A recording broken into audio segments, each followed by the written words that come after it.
ఈ రోజే డౌన్లోడ్ చేయండి. మీ ఫేవరెట్ షోస్ చూడండి.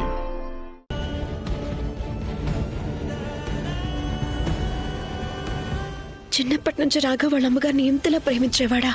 మరి హఠాత్తుగా అంతగా ఏమైంది? ఆయన అమ్మ అంటేనే అన్నిటికన్నా ఎక్కువ ద్వేషిస్తున్నాడు.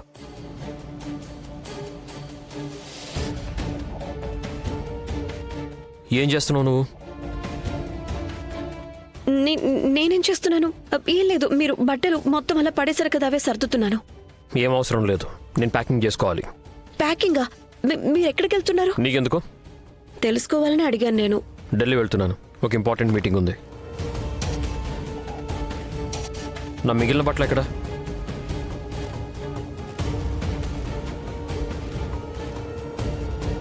ఇవి ఇక్కడ నువ్వే పెట్టావా?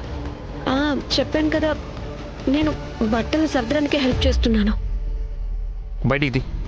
ఒకవేళ నేను ఇప్పుడు లోపల నుంచి బట్టలు తీయడానికి వెళ్తే రాఘవ్కి లెటర్ కనిపించేస్తుంది. నేనెందుకు తీయాలి? అంటే మీరు ప్యాక్ చేస్తున్నారుగా, మీరే తీసుకోండి. సరే అయితే తీసుకుంటానులే. ఇంకెప్పుడు నా వస్తువుల్ని నువ్వు ముట్టుకోకు. నాకు నీ హెల్ప్ ఏం అవసరం లేదు.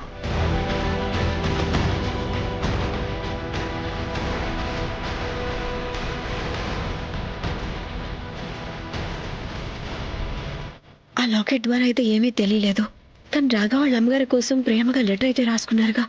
అండ్ ఆవిడ కోసం ఒక బ్రేస్లెట్ కూడా చేశారు. బహుశా అయితే నాకు చెప్పగలదేమో అసలు రాఘవ్ వాళ్ళ అమ్మగారిని ఇంతలా ద్వేషించడానికి కారణం ఏమిటనేది.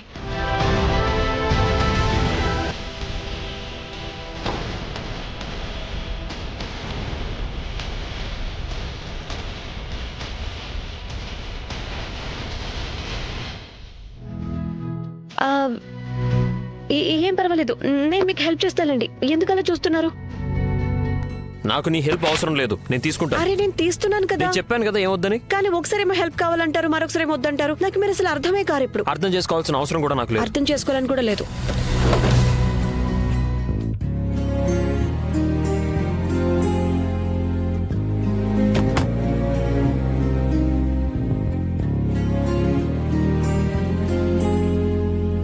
ఒక్క నిమిషం ఆగుతావా? అరే ఇటు నుంచి కాదు, మీరు తిరగండి అటువైపు.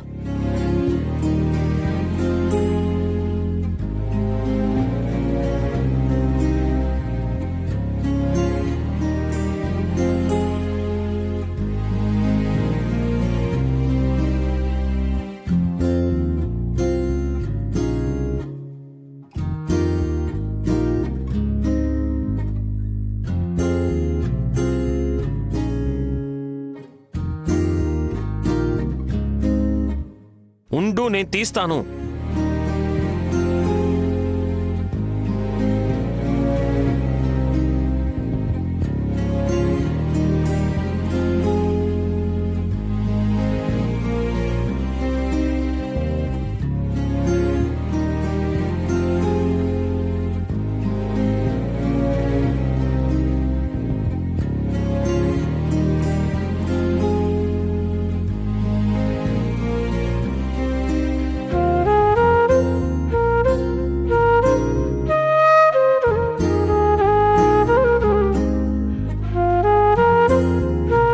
మనిద్దరం ఒకరికొకరు తక్కువ హెల్ప్ చేసుకుంటే మంచిదేమో.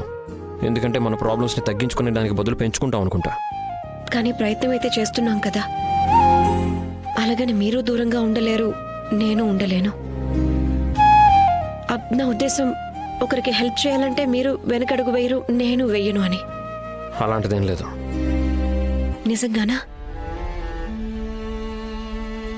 మిమ్మల్ని చూస్తుంటే నాకెందుకు ఇలా అనిపిస్తుంది, మీరు చాలా మదన పడుతున్నట్టు. అది మిసెస్ నర్మద గారికి సహాయం చేయడానికి. నువ్వేం మాట్లాడుతున్నావో నీకైనా అర్థమవుతుందా? నేను ఉన్నిని కూడా ఆవిడ నీడ నుంచి కూడా దూరంగా ఉంచుతున్నా. కానీ మీ కళ్ళు ఇంకేదో చెప్తున్నాయి రాఘవ్. వాటిలో ద్వేషమే లేదు. మిసెస్ నర్మద గారు ఇంత అనారోగ్యంగా ఉన్నారు. ఆ విషయం మిమ్మల్ని ఎందుకు ఇంత బాధ పెడుతుంది?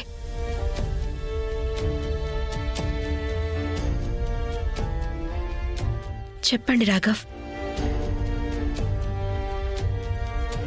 చూడు నువ్వు. రాఘవా,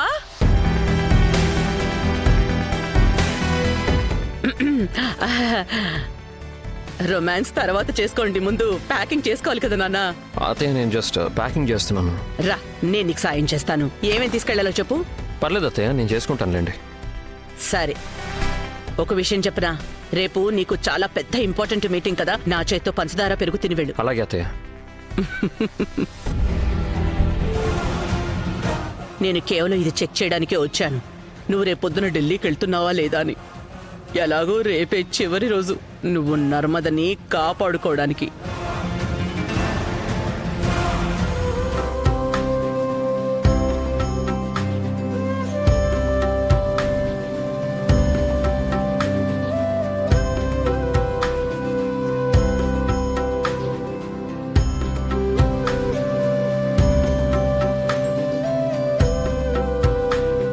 ఏది పూలి లైవ్?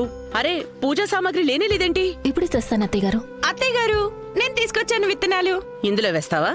మట్టిలో. మరైతే వెళ్ళి గార్డెన్ నుంచి మట్టి తీసుకురా. నేను ఇవాళ మెనిక్యూర్ చేయించుకున్నాను అత్తయ్య గారు. మిస్ మెడోనా.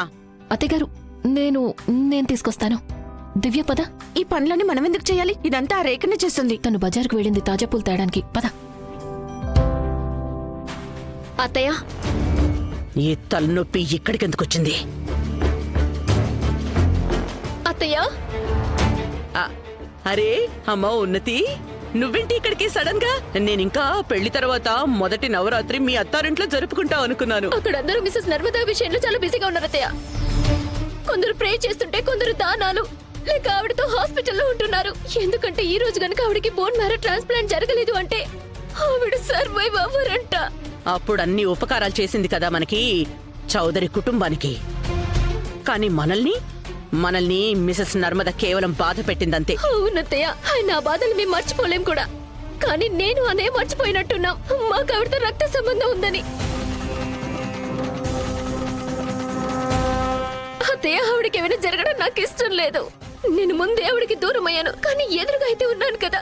ఎవరికి తెలుసు, ఏదో ఒక రోజు మాకు తిరిగి వచ్చి అంతా నార్మల్ అయిపోతుందేమో.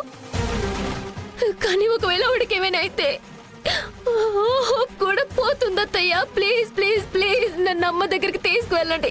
నేను కాపాడుతాను అమ్మని. రాఘవన్న ఎప్పటికీ ఒప్పుకోడు, అందుకే నేను మీ దగ్గరికి వచ్చాను. మా మామ్కి బోన్ మ్యారో నేను ఇస్తాను, మామ్ని కాపాడుతాను.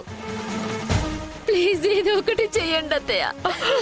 నీదెంత పెద్ద మనసమ్మా, నీ మనసు, నీ ఆలోచన ఎంత గొప్పది. ఇది వేసిన ప్లాన్ మొత్తం పాడు చేయడానికి వచ్చేసింది. బోన్ మ్యారో ఇవ్వకుండా దీన్ని ఎలా ఆపాలి? నేను చెప్పేది విను, నువ్వు తల్లివి కాబోతున్నావు కదా.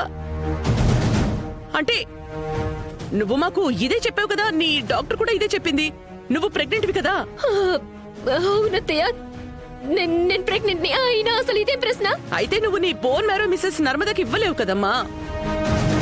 అది చాలా పెద్ద ఆపరేషన్. ఏదైనా కొంచెం అటు ఇటు అయినా నీ బిడ్డ ప్రాణం ప్రమాదంలో పడిపోతుంది. నువ్వు ఇంత పెద్ద రిస్క్ తీసుకోవడానికి వీల్లేదు. నేను రాఘవ, నేను ఒప్పించుకుంటాను. రాఘవ్ ఢిల్లీ వెళ్ళిపోయాడు కదా.